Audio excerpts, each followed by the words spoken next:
We're Twa Sisters. Sistery history. And today we're doing...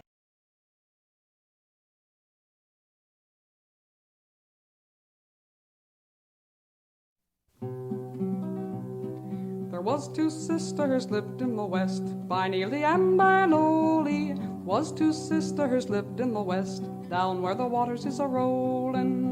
So for our next pandemic, the super fun part of this video, we are doing the Asiatic cholera epidemic of 1826.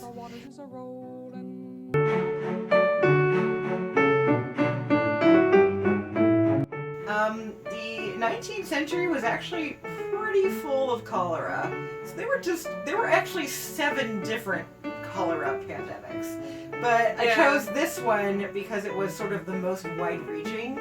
A lot of the other cholera pandemics or epidemics were sort of more locally to one country or another or one continent or another. But the Asiatic cholera pandemic of 1826 is when it sort of started in Asia and then just went everywhere, including Europe, including parts of Africa, including the Americas, lots of Russia. It just decimated everywhere. And for those of you who don't know, cholera is a bacterial infection, which is interesting because most of these pandemics are viral, but it's caused by basically bad sanitation and poor sewage control. Tainted water. Tainted water.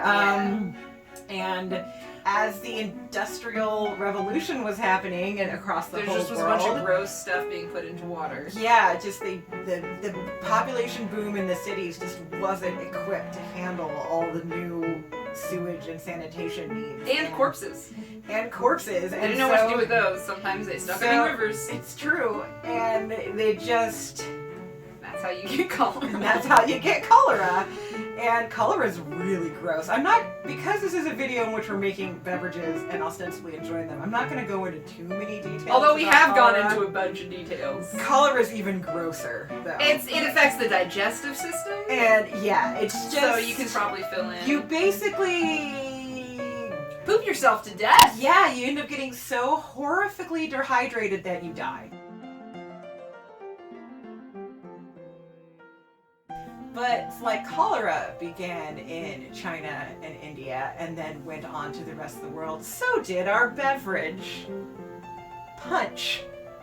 You've had it at any number of bad college parties. Yep, you stick a bunch of random alcohol and stuff in a bowl and everyone dips into it. That is punch. It actually came from India because of, colonialism, if we're honest. It's a lot of colonialism. The British officers sort of had substandard alcohol, so they mixed it with a bunch of stuff.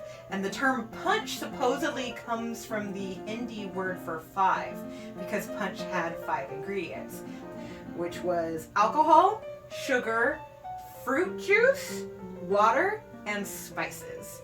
So anytime you combine variations on those all together, you end up with punch. And like we said, to this day, we keep drinking it. And punch was extraordinarily popular because it was, in some ways, a really economical way of making a lot of drinks for a lot of people. So it's much better, say, if you go to a tavern, to just be like, I'll have some of the punch, than to have to make a bunch of different weird beverages for a lot of different people. So that was part of the reason why punch was so popular. It was great for parties. For the same reason. Punch just kind of took the world by storm. So our punch recipe comes from Benjamin Perley Pours Perley's Reminiscence of 60 Years in the National Metropolis. And it includes a description of an 1820s Christmas festivities. There was scarcely a house in Washington in which there was not a well-filled punch bowl. In some antique silver bowls was Daniel Webster punch, made of Medford rum, brandy, champagne, Iraq, maraschino, strong green tea, lemon juice, and sugar. In other less expensive bowls was found a cheaper concoction. But punch abounded everywhere, and the Bilbus found Washington a rosy place. So we're going to be making this. Honestly, I picked it because it was just the most wackadoo punch recipe I could find. I also want to point out that it claims that it is the expensive punch, but we also kept just being like, we're not gonna get maraschino, because we don't want to buy an expensive bottle of something that we'll use once. So I guess we'll just get this cheap brandy and mix it in with the already existing amaretto that we have, which I feel like is very much in the spirit of punch. But So yeah, this is sort of our low rent. So it's our low rent version of the expensive punch. Of Daniel Webster's punch.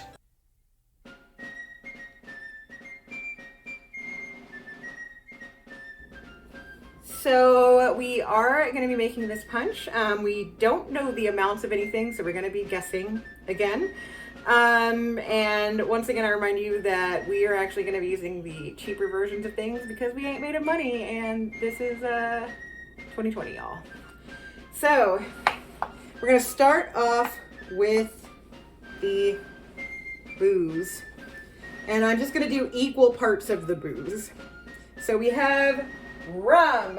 Big boy. Big rum boy. I'm using spiced rum because that's what I have.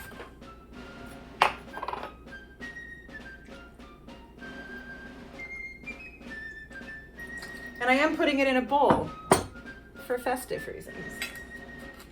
I will also put some ice in this, actually.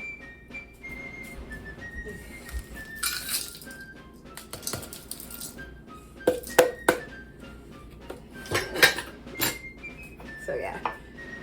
All right, so that was 1 part rum, brandy,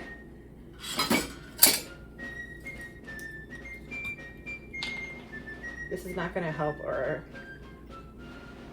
boozahol. Did we have the No, I'm just saying this is not going to help our, we're just going to get so drunk, Jane. This punch is like almost entirely made of booze. So yeah, so we added our brandy and rum, equal parts. Champagne I'm going to add later.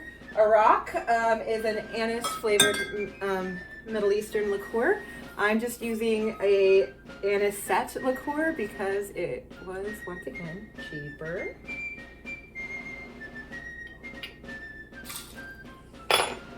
Also doing equal parts of that.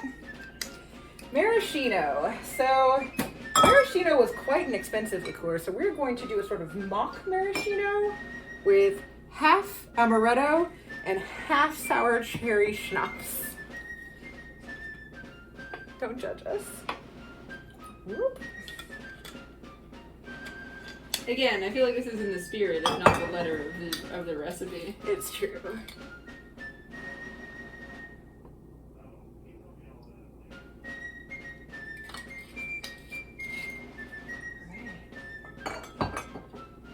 So that was another part maraschino, more or less. All right, the next ones we have were strong green tea, champagne, lemon juice, and sugar. For sugar, I'm just going to add 1 part simple syrup.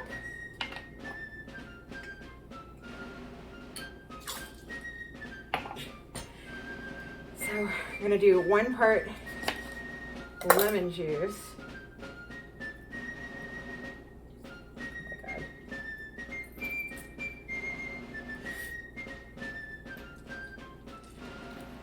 Oh my god, it's just half of a lemon. That ends up being what this works out to be. Okay, and then I'm going to do 2 parts green tea and champagne. Maybe even more champagne. 2 parts green tea. And, oh no. I have to try to open a champagne bottle, which is one of my fears. Oh, I can do it. Jane's gonna open the champagne bottle because I hate doing it. Right. And when I say champagne, I of course mean Moscato, which is another reason we're not adding that much sugar. Moscato Spumante. Because We not bougie enough. it was the cheapest We are not. sparkling white wine, okay? Yeah, we're not. Whoa! Usually it doesn't do that when I open that. Wow. I'm just okay. gonna go away now. Whoa, well it didn't overflow. It, like, literally just when I undid the cork. I didn't even hit any of the glasses, which is really... You know what, I'm gonna do 4 parts champagne. Agreed. Get it nice and bubbly. All right, let's give that a tasty whirls. I believe as Jean's husband dubbed it, this is D-Dub's Party Punch, yo! I think he said party juice. Yeah. D-Dub's party juice. D-Dub's Party Juice!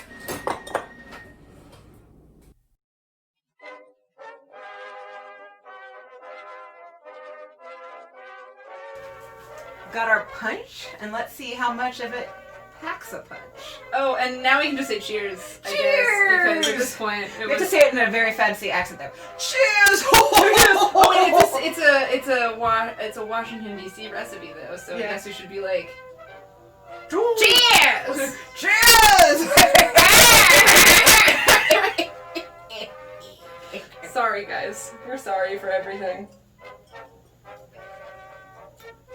Oh, it's actually really good. It's actually really good. The tea Helps. really mellow helps out. a lot. It gives it this nice sort of earthy base for all the like ridiculous sweet beverage like. There's a strong anise flavor Mm-hmm. and a cherry flavor, which don't not go together. Mm-hmm. And the tea's an earthy base, and then it's got some sweet wine in it. And it's got the lemon, which kind of it's pretty good. It balances it out. I'm not mad at that. It's less sweet than I thought it would be too. Yeah, considering we also added additional sugar. I mean, it's still pretty sweet, Mm-hmm. but Yeah, this would be pretty festive on a Christmas punch, on a holiday punch. yeah, it does have. I think it's the combination of spice and citrus that tastes very holiday-y. Mm-hmm. It's very wintry. I ain't mad at that. The cherry is in there too, and I don't know if like maraschino has the same sort of Cough syrup, people? I was gonna say candied cherry quality that you kind of get from like fruitcake. Like this kind of tastes Fruitcake. like a fruitcake. Oh yeah, because of the cherry and the lemon. Yeah, the cherry and the lemon and that sort of tea earthy And the base brandy. and the brandy. It just tastes very.